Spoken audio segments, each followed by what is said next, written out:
सच्चिदानंद रूपाय विश्वोत्पत्त्यादिहेतवे विनाशाय श्रीकृष्णाय वयं नमः। चैतन्यं शाश्वतं शान्तं व्योमवतीतं निरञ्जनं नादबिन्दुकलातीतं तस्मै श्रीगुरुवे नमः। नमो देव्यै महादेव्यै शिवायै सततं नमः। नमः प्रकृतिभद्रायै प्रणतार्यताय सततं। वृत्ति ज्ञान का साधन, ये जो ब्रह्माकार वृत्ति बताई उसका क्या साधन हो, ये वृत्ति कैसे बढ़े कैसे बने। कार्य कारणतायाता कारणे नहीं कार्यता कारणे नहीं कारणत्वं ततो गच्छेत् कार्याभावे विचारता कार्ये कारणतायाता कारणे नहीं कार्यता कारणे नहीं कार्यता कारणत्वं ततो गच्छेत्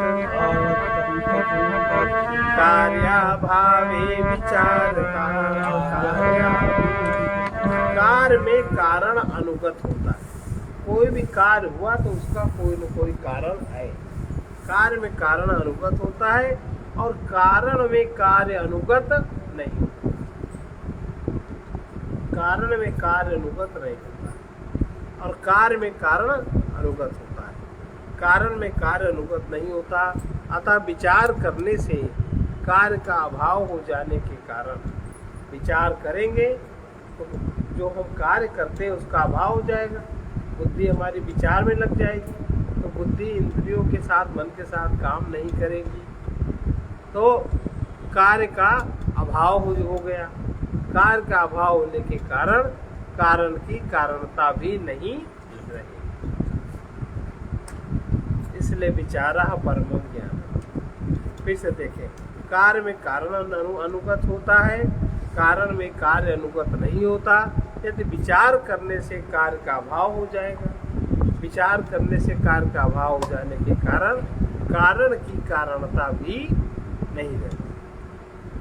कार्य कारण संबंध का विचार ही सभी वैज्ञानिक खोजों का आधार है। कार्य कारण का विचार और यही सभी वैज्ञानिक खोजों का आधार है। सभी वैज्ञानिक अनुसंधान और कुछ नहीं, केवल कार्य कारण संबंधों की ही खोज है। ये कार्य हुआ तो आखिर इसका कारण क्या, इसका क्या संबंध बनता है, इसी की खोज है। कार्य की प्रकृति जानने के लिए हम उसके कारण में जाते हैं। कारण का क्षेत्र कहाँ तक विस्तृत है और कहाँ तक कार्य हुआ। मान लो कोई बहुत बड़ा तूफान आ गया तो इतनी तेज तूफान या भूकंप क्यों आया, इसका मूल क्या है। सौर ब्रह्मांड में नापते हैं, सब लगे रहते हैं और जितना जो पाता उतना वो बताता है। कारण की खोज करने पर ही हम जीवन के वैज्ञानिक रहस्य समझ सकते हैं। सत्य को खोजने और जानने के लिए विचार ये एक मुख्य साधन है जिसको वेदांत ने मान्यता दी। अन्य सिद्धांतों में ये मान्यता नहीं। बिना किसी कारण के कार्य हो ही नहीं सकता। कोई भी कार्य अगर कुछ भी अगर दिखता है तो उसकी जड़ कहाँ है, उसका कारण कहाँ है। बिना किसी कारण के कार्य नहीं हो सकता। यह भी सत्य है कि जहाँ कहीं कार्य होता है वहाँ उसका कारण भी अवश्य होता है। यदि सोने की जंजीर है तो सोना भी तो होगा और सोने का स्रोत होगा, वरना अगर थोड़ा ही और अधिक मात्रा में होगा। अगर थोड़ा सोना होता तो वो जंजीर बना के क्यों बेचता। यदि स्वर्ण नहीं है तो जंजीर कभी सोने की नहीं हो सकती। जब तक वो जंजीर रहेगी तब तक सोना भी जंजीर में ही समाहित रहेगा। कारण के बिना कार्य नहीं रह सकता। कारण के बिना कार्य रह ही नहीं सकता। कारण का अभाव हुआ नहीं कि कार्य भी मिटा। जैसे पृथ्वी पर भूकंप आते हैं तो नीचे उसका कारण डेवलप होता है, और जितनी देर वो कारण रहता है उतनी देर बाहर हलचल रहती है। वो कारण धीमा पड़ा, समाप्त हुआ, कि बाहर की हलचल भी समाप्त हुई। इसी प्रकार से किंतु कार्य बिना कारण के नहीं रह सकता, और कारण के बिना कार्य नहीं रह सकता। इसके विपरीत कारण बिना कार्य के रह सकता है। कारण बिना कार्य के कारण बना रहेगा, कार्य आपको नहीं दिखेगा, बहुत समय तक नहीं होगा उसमें कार्य, कारण बना रहेगा। यह है कि नहीं? इसी प्रकार जगत का कारण ईश्वर, जगत का कारण ईश्वर जगत के बिना नहीं रह सकता। जगत का जो कारण है ईश्वर, वो जगत के बिना नहीं रह सकता। ईश्वर कारण है तो कार्य होगा, और जब तक कार्य रहेगा तब तक कारण भी विद्यमान रहेगा। किंतु जगत की सत्ता ईश्वर के बिना संभव नहीं है। एक बार अगर कार्य न हुआ तो ईश्वर तो स्थिति बनी रह सकती है, कारण है, जगत कार्य है। लेकिन अगर एक बार जगत है तो ईश्वर नहीं है, ऐसा आप नहीं मान सकते। ईश्वर, किंतु जगत की सत्ता ईश्वर के बिना संभव नहीं हो सकती।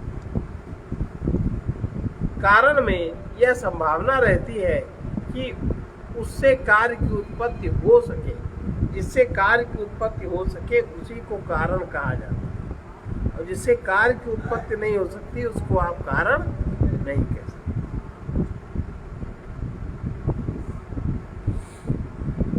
वस्तुतः कार्य अव्याकृत संभावना के रूप से कारण में छिपा है। अव्याकृत माने मूल प्रकृति, मूल प्रकृति की संभावना से कार्य में कारण छिपा रहता है। कारण कार्य से अलग नहीं रहता, क्योंकि वो कार्य में अनुगत होता है। कार्य तत्वतः कारण ही है, कारण कार्य में व्याप्त होता है। अतः इस जगत में और जगत की प्रत्येक वस्तु में ईश्वर व्याप्त है। वही सत्य है, वही ब्रह्म है। समस्त जगत का सार ब्रह्म है। कार्य के लक्षण कारण में संभावना रूप से विद्यमान रहते हैं। समुद्र में तरंगे नहीं है, किंतु तरंगों में समुद्र अवश्य। समुद्र शांत हो सकता है, तरंगे ना हो, लेकिन जब तरंगे उठने लगी तो समुद्र उसमें रहेगा। अगर समुद्र ना हो तो तरंगे नहीं हो सकती, और समुद्र है, तरंगे नहीं हो सकती। कारण है, कार्य नहीं हो सकता, और कार्य हो गया है तो उसमें कारण अनुगत। समुद्र में तरंगे नहीं है, किंतु तरंगों में समुद्र अवश्य है। गीता में भगवान ने यही बात कही कि मैं संसार में हूँ, किंतु संसार मुझमें नहीं। मैं भौतिक सुख दुखों का भोग करने के लिए शरीर मन बुद्धि से तादात्म्य नहीं रखता, किंतु शरीर मन बुद्धि मेरे बिना रह नहीं। कारण कार्य से सदा स्वतंत्र है। परम चेतना सर्वत्र विद्यमान है। चेतन प्रकाश की प्रकृति का विचार करते समय हम देखते हैं कि हमारे अनुभव में यह प्रकाश विद्यमान है। वो उस प्रकाश से संसर्ग प्राप्त करने में, जब उस प्रकाश से जीव का संसर्ग प्राप्त हो जाता है तो जितना कार्य दिखता है फिर कार्य समाप्त हो। प्रकाश में संसर्ग में आप आए तो कार्य का कारण पता चला। प्रकाश से संसर्ग प्राप्त करते ही जो कार्य जगत है वो विलीन। जहाँ समाधि अवस्था में गए, जहाँ तुरीय अवस्था में गए, वहाँ आपका बनाया हुआ समस्त प्रपंच लीन हो गया, और ईश्वर की सृष्टि का जो प्रपंच दिख रहा है उसमें आप विचार शून्य हो गए, इसलिए उसके भी प्रभाव से आप रहित। शरीर मन बुद्धि को देखकर इनका कारण खोजा जाता है, किंतु ये भूल जाते हैं लोग कि कार्य और कुछ नहीं, केवल कारण का दूसरा रूप ही है। ये सब कार्य है और ईश्वर उसका कारण है। कार्य रूप हमारे साथ ईश्वर सदा विद्यमान है। जिस क्षण मेरा संसर्ग कारण से हो जाएगा उस क्षण अनुभव होगा कि कार्य कारण में लीन ही है, जगत ईश्वर में लीन ही है। अगर जगत में ईश्वर में लीन न होता तो जगत में जो इतने सारे परिणाम दिखते कौन करता? कोई अलग से बैठा हुआ थोड़ी न करता है। इसलिए जिस क्षण संसर्ग कारण से होता है उस क्षण ये अनुभव में आता है, कार्य कारण में लीन हो जाता है। इसलिए उस समस्त कार्य की सत्ता फिर नहीं रह जाती, मूलभूत कारण पता लग जाता है, एक तत्व ही रह जाता है। उस समय का उद्घोष है ऋषियों का ब्रह्म सत्यम जगत। उस कारण तो रहता ही है हमेशा, और लेकिन कारण को पता नहीं, हम लोग कारण नहीं जानते, कार्य देखते, कार्य को सुधारने की चेष्टा करते, कारण जाना नहीं। और कारण जाने तो कार्य में कमी आवे। इसीलिए उस समय की अनुभूति है ब्रह्म सत्यम जगत मिथ्या। अतः कारण का अनुभव कर उससे तादात्म्य करने पर, कारण से तादात्म्य जब होता है तब कार्य से तादात्म्य नहीं रह जाता, और तब कार्य विलीन हो गया। तो हम कारण को कारण भी कैसे कह सकते हैं, किसका कारण? इसलिए कारण की कारणता भी समाप्त हो जाती है। इस अवस्था में कार्य कारण के परे चले जाते हैं। कार्य कारण संबंध एक बौद्धिक कल्पना है। बुद्धि के पार जाने में कार्य कारण संबंध विलीन हो जाता है, एक बचता है, एको हम द्वितीयो नास्ति, ये बचता है। अब अगला देखिए। कारण का तार्किक हुआ, तार्किक लिखा गया कारण कह सकते हैं। अथ शुद्धम भवेदस्तु, अथ शुद्धं भवेदवस्तु यद् वै वाचाम गोचरम्, यद् वै वाचामगोचरम्, द्रष्टव्यं मृद्घटेनैव, द्रष्टव्यं यद्घटेनैव, दृष्टान्तेन पुनः पुनः। दृष्टान्तेन पुनः। अथ शुद्धं भवेदवस्तु, अथ शुद्धं भवेदवस्तु, यद् वै वाचाम गोचरम्, यद् वै वाचामगोचरम्, द्रष्टव्यं मृद्घटेनैव, द्रष्टव्यं यद्घटेनैव, दृष्टान्तेन पुनः पुनः। दृष्टान्तेन पुनः पुनः। इस प्रकार जो वाणी का विषय है, जो वाणी का विषय, वाणी जिसको विषय नहीं बना सकती, वही वस्तु शुद्ध है। वाणी का विषय होते ही वो अशुद्ध हो जाता है। इसका बारंबार मिट्टी और घड़े के सिद्धांत से विचार करना चाहिए। घड़ा काहे का बना? मिट्टी का। तो मिट्टी सद्वस्तु है कि घड़ा? मिट्टी सद्वस्तु, घड़ा तो उसका आकार मात्र। पिछले श्लोक में जो निधि ध्यासन बताया गया, इसको करते रहना चाहिए। कारण ही कार्य है, कार्य में कारण अनुगत है, कारण बिना कार्य नहीं रह सकता। इसलिए जब अपने जीवन में तत्व रूप कारण की खोज करनी हो तो ये पता चलता है कि उस समय कारण है ही नहीं, क्योंकि उसका कार्य वही रह ही नहीं जाता। जब इसका साक्षात होता है तब शुद्ध सत्य का बोध होता है, जहाँ रंच मात्र भी नानात्व नहीं रहता। वो शुद्ध चेतना अगोचर है, शब्द उसका निरूपण नहीं कर सकते। वो इंद्रियातीत होने के कारण अनिर्वचनीय है। यह शुद्ध निरपेक्ष तत्व है। छांदोग्य उपनिषद में बताई गई विधि से उसका बार बार चिंतन करना चाहिए। वहीं वहाँ आचार्य कहते हैं, वाचारम बलम विकारो, नामधेयं मृत्तिकाइत्येव सत्यम, नामधेयं मृत्तिकाइत्येव सत्यम। अर्थात संसार के सभी नाम केवल नाम है, केवल नाम है। नाम कारण का ही होता है, और हम उसे चाहे घड़ा कहें, नाम कारण का ही होता है। हम उसे चाहे घड़ा कहें, चाहे प्याला कहें, चाहे तस्तरी कहें, चाहे दीवाल कहें, ये सब शब्द मात्र है। शब्द के अलावा इनकी कोई सत्ता नहीं। मिट्टी के अतिरिक्त और कोई दूसरा तत्व नहीं। घट के समान सकोरा नहीं है, इसलिए उसको दूसरा नाम दिया गया। उनका उपयोग भी भिन्न प्रकार से होता है, किंतु उस रूप में सत्य वस्तु भूत भविष्य वर्तमान तीनों काल में जो अपरिवर्तनीय है वो एक ही है। सभी नाम रूपों में मिट्टी मात्र है। नाम रूपों का विस्तार मृतिका जगत का नानात्व है और उस समय सत्य वस्तु एक मिट्टी है। इसी प्रकार शरीर मन बुद्धि द्वारा अनुभव करता, विचार करता, वस्तु अनुभव और विचार करने वाला, विचार के नाना रूप दृश्य में जो कुछ है वो सब ब्रह्म ही शरीर मन बुद्धि द्वारा अनुभव करता है और अनुभव संबंधी फिर विचार करता है। फिर वस्तु, पहले तो ये तीन चीजें हो गई, फिर वस्तु का अनुभव करने वाला और फिर और विचार करने वाला। ये इसलिए वो कुछ और नहीं है, ब्रह्म ही है, शुद्ध चेतना मात्र है। अतः साधक को उपनिषद में बताई विधि के अनुसार सत्य का अनुसंधान कर पुनः पुनः सत्य में स्थित होने का प्रयास करना चाहिए। अपने अंदर ब्रह्माकार वृत्ति विकसित करने का यही उत्तम तरीका है। फिर से सब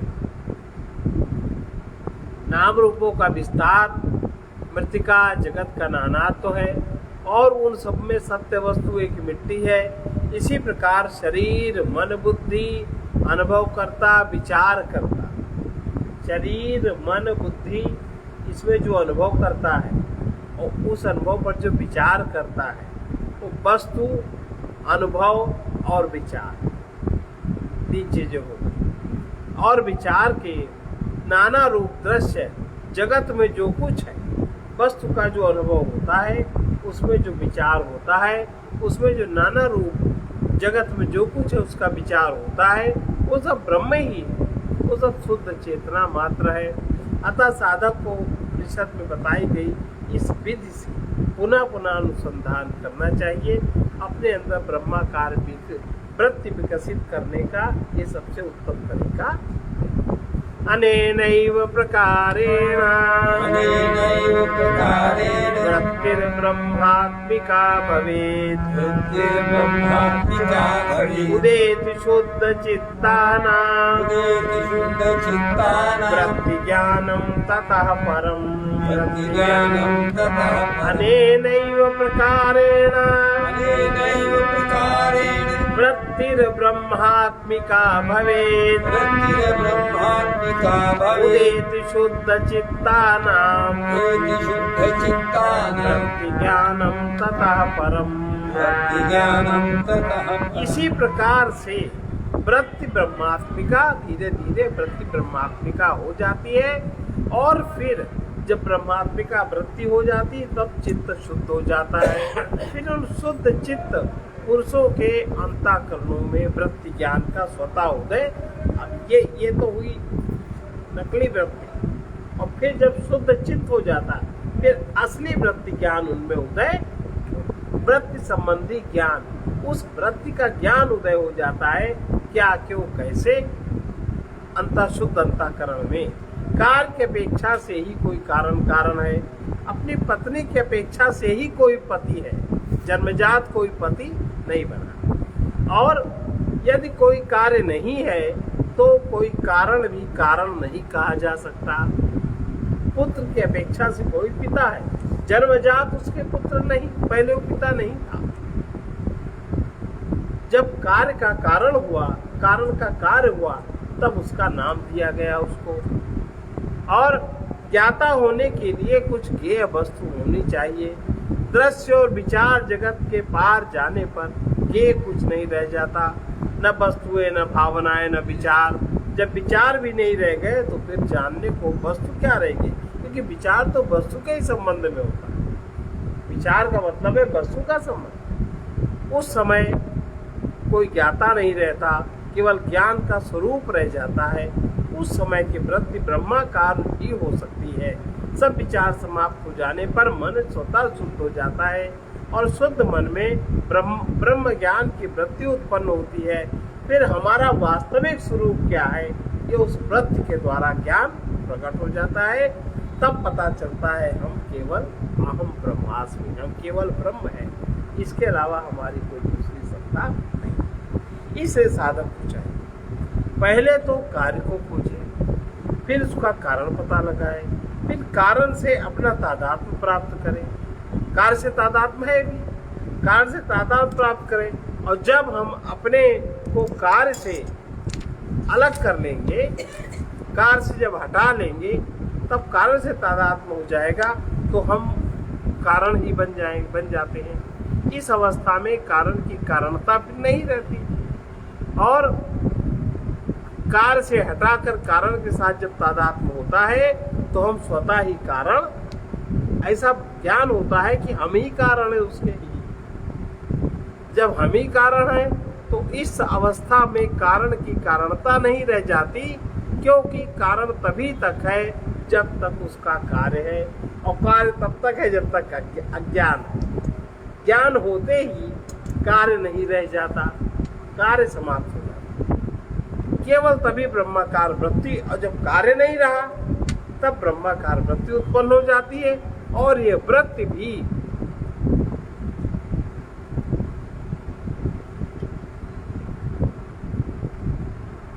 थोड़े समय में फिर ये वृत्ति, इस अंतःकरण शुद्ध हो जाता है, फिर शुद्ध अंतःकरण में वो वृत्ति ज्ञान उत्पन्न। कारण व्यतिरेकेण मानादौ विलोकयेत् अन्वयेन पुनस्तद्धि कार्ये नित्यं प्रपश्यति। इसलिए साधक को चाहिए पहले वो कारण को कार्य से अलग करके देखे, फिर बाद में सर्वदा कार्य में उसे अनुगत रूप से देखने लगता है।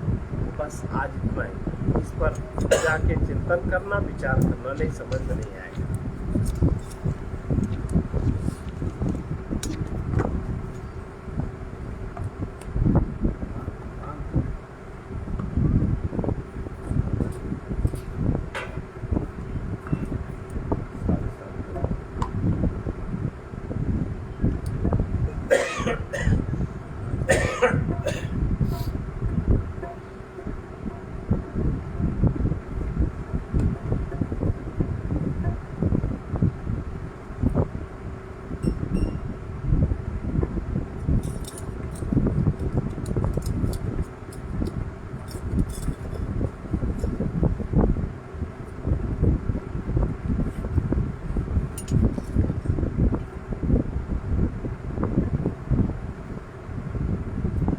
है कोई भूला मन समझावे, कोई भूला मन समझावे, या मन चंचल मोरी हेरी ले, या मन चंचल मोरी हेरी ले, छूटा हाथ न आवे, छूटा कोई भूला मन समझावे, भूला मन जोरी जोरी धन गहिरे गाड़े, जोरी जोरी धन गहिरे गाड़े, जहाँ कोई लेने न पावे,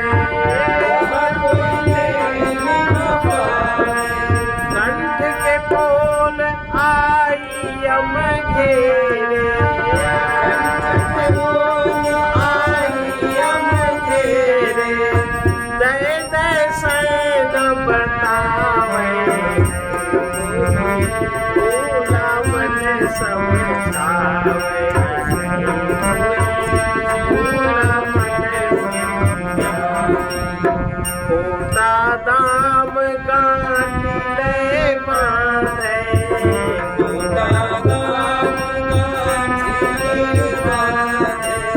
बड़ी बड़ी वस्तु बुलावे, बड़ी बड़ी वस्तु बुलावे, होय बबूल दाख पल चाहे, दाख पल चाहे, सो फल कैसे पावे, सो फल कैसे पावे, भूला मन समझावे, कोई भूला मन समझावे, छूटा हाथ न आवे, छूटा हाथ न आवे, कोई भूला मन समझावे, कोई झूठा मन समझावे।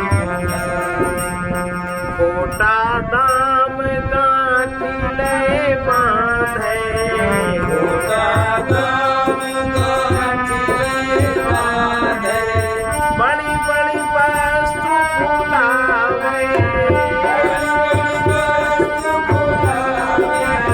कोय बबूल दाख फल जाए, कोई बबूल दाख फल जाए, सो फल कैसे पावे, वो फल कैसे पावे, कोई भूला मन समझावे, कोई भूला मन समझावे।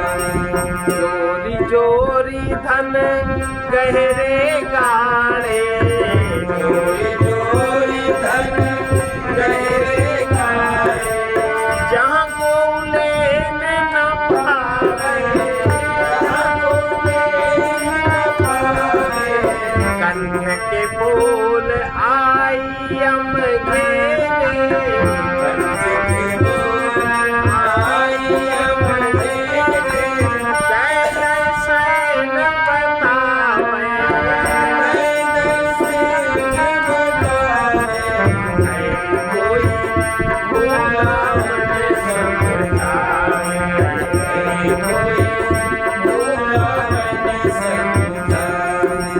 गुरु की सेवा साधु की संगत, गुरु की सेवा साधु की संगत, भाव भगति बनियावे, भाव भगति बनियावे, कहे कबीर सुनो भाई साधो, कहे कबीर सुनो भाई साधो, बहुरी न भव जल आवे, बहुरी न भव जल आवे, कोई भूला मन समझावे,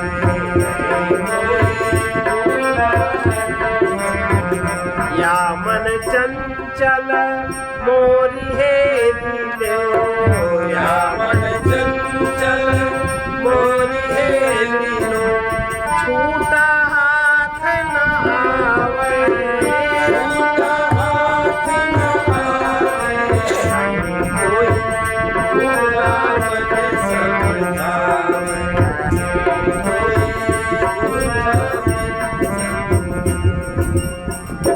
मन भूल गया है, इस चंचल मन को कोई देख ले तो फिर ये हमसे छूट जाएगा। माने अगर गुरु हमारे मन को देख लेंगे तो हमारा मन हमसे छूट जाएगा, हमारा रास्ता सही हो जाएगा। सर्वे भवन्तु सुखिनः, सर्वे सन्तु निरामया, सर्वे भद्राणि पश्यन्तु, मा कश्चित् दुःखभाग्। कृष्णाय वासुदेवाय हरे परमात्मने प्रणतक्लेशनाशाय गोविन्दाय नमो नमः। रुद्रवीर महाविष्णु उग्रवीर महाविष्णु ज्वलन्तं सर्वतोमुखं ज्वलन्तं सर्वतोमुखम् नृसिंहं भीषणं भद्रं नृसिंहं भीषणं भद्रं मृत्युर्नमाम्यहम् मृत्युमृत्यो नमाम्यहम् असतो मा सद्गमय तमसो मा ज्योतिर्गमय मृत्योर्मामृतं गमय। ॐ पूर्णमदः पूर्णमिदं पूर्णात् पूर्णमुदच्यते पूर्णस्य पूर्णमादाय पूर्णमेवावशिष्यते। ॐ शान्ति शान्ति शान्ति।